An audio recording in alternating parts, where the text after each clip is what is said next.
All right, hello, wine-drinking people. Time for more of what I've had to drink yesterday. We've had a breakneck pace here with reviewing these wines, and I just want you to know we're getting these things out as quick as possible. This is actually what I drank yesterday. We'll probably have it out for you in a week, and all these wines, well, they won't be available when you get this email, but they'll be available like a week from now because they're still on their way in. And we had, the gentleman that runs two prestigious properties in Margaux, Giscours and Tertre, Alexander Van Beck. He's the director general, which I guess means general manager or president, whatever, but he's the guy in charge. And these are two great properties in Margaux. Well, the first wine we had is from the Haut. I guess Chateau Giscours also owns some property that's outside of the Margaux appellation, and that would be classified as Haut.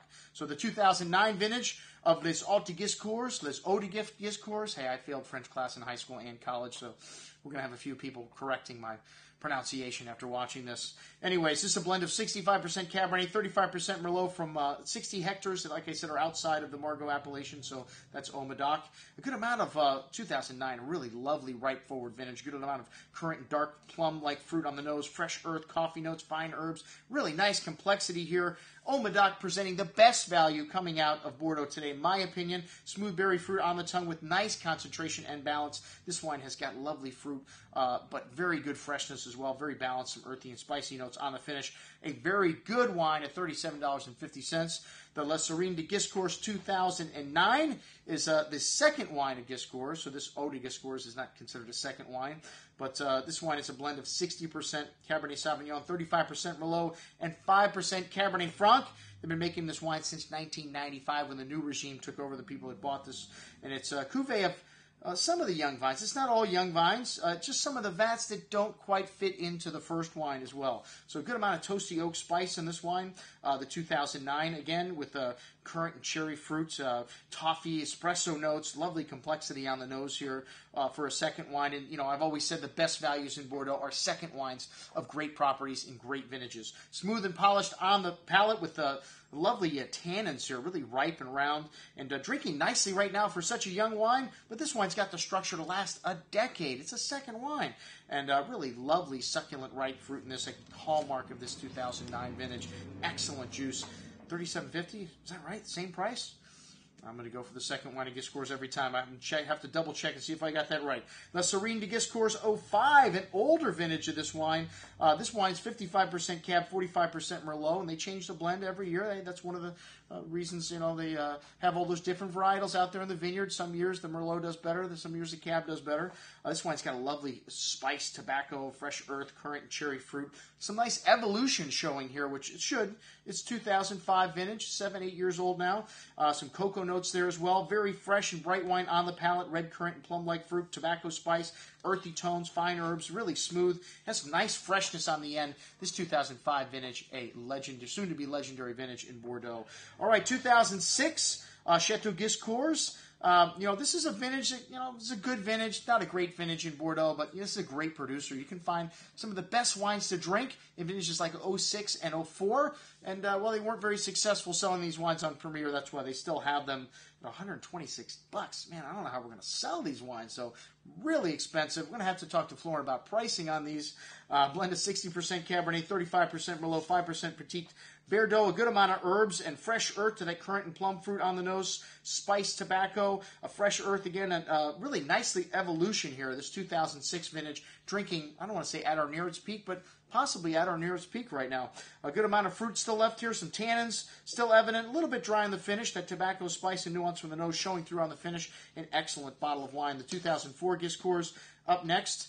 And I've always liked this 2004 vintage. I remember going to taste the wines, the young wines in 05. We went a week early. We had 03, 04, and 05. And I bought more 04, $142.50 though. Whew, man. The most expensive place to buy wines is direct from the Chateau. But they do keep them well. Provenance is something you're going to pay a premium for. This 04 is a blend of 55% Cabernet, 40% Merlot, 3 Cab Franc, 2 Petit Verdot. So these are all four of the varietals they have on the property. They don't have any Malbec planted at Giscours. Lovely dried tobacco, spice, coffee, pencil lead. Really classic Margaux nose to the red currant, cherry fruit. Really somewhat overlooked vintage. 04, really fine vintage, and the wines have been drinking consistent their whole life. Nice depth and complexity on the palate here. Still showing some tannins, some dark cherry fruit here as well, and that fresh earth and kind of tobacco spice tobacco cigar wrapper spice showing on the finish, as well as some minerality, graphites, and really fresh and long, though. An excellent bottle of wine, just edged out the 06 in my opinion. And then the 2006 Du Tertre from Margaux. Margaux, this wine is 50% Cabernet, 30% Merlot, 20% Cab Franc. And, well, the Du Tertre vineyard is actually one of the only vineyards that is the same size it was when it was classified. I think you have Giscours, Du Tertre, Grade La Rose, Colon Segura, just a handful of wines that can make that statement.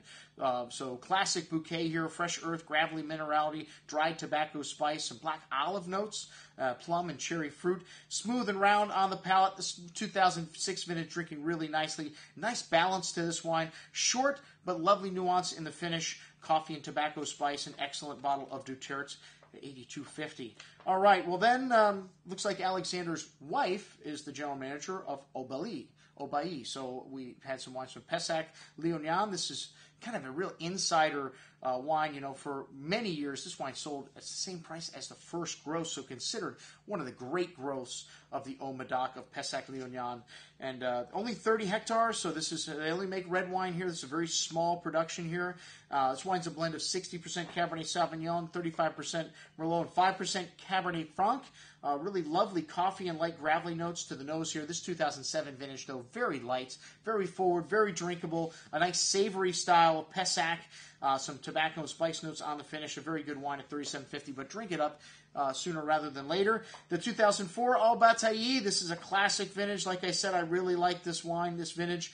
And this wine's showing some really nice elegance on the palate right now. Good structure, freshness, currant and plum fruit, some tobacco spice, a little bit of espresso and dried herbs, an excellent bottle of Pessac Léognan.